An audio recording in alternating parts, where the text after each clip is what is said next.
మీకు second hand vehicle కావాలనుకుంటున్నారా? అతి తక్కువ ధరలోని మన దగ్గర సెకండ్ హ్యాండ్ వెహికల్స్ లభించును. ఈరోజు మీకోసం ఒక మంచి కార్ తీసుకువచ్చాను. ఈ కారు వచ్చేసి కియా సెల్టోస్ 2020 మోడల్.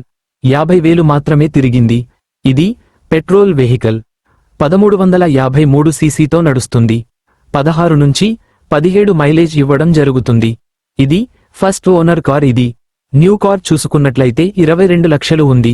కానీ ఓనర్ చెప్పిన ధర కేవలం 5 లక్షలు రూపాయలు మాత్రమే. ఇది ఫిక్స్ ప్రైస్ కాదు. ఇంకా తగ్గించే అవకాశాలు చాలా వరకు ఉన్నాయి. దీని ఆర్టీఏ చూసుకున్నట్లయితే మేడ్చల్ ఆర్టీఏ. పేపర్స్ అన్ని క్లియర్గానే ఉన్నాయి. ఇలాంటి ప్రాబ్లం లేదు. క్యాష్ ఇచ్చిన తర్వాత వెంటనే రిజిస్ట్రేషన్ చేసుకోవడం జరుగుతుందని అన్నారు. రిపైర్స్ అంటూ ఏమీ లేవు. మైనర్ రిపేర్సే ఉన్నాయి. కామన్ రిపేర్లు మాత్రమే, చిన్న చిన్న రిపేర్లు మాత్రమే ఉన్నాయి. ఇక కారు మాత్రం కండిషన్ మీరే వచ్చి చూసుకోండి. నచ్చితే తీసుకోండి. మరిన్ని సెకండ్ హ్యాండ్ వెహికల్స్ కోసం లైక్ కొట్టండి. డిస్క్రిప్షన్లో వెబ్సైట్ ఉంటుంది, సంప్రదించండి.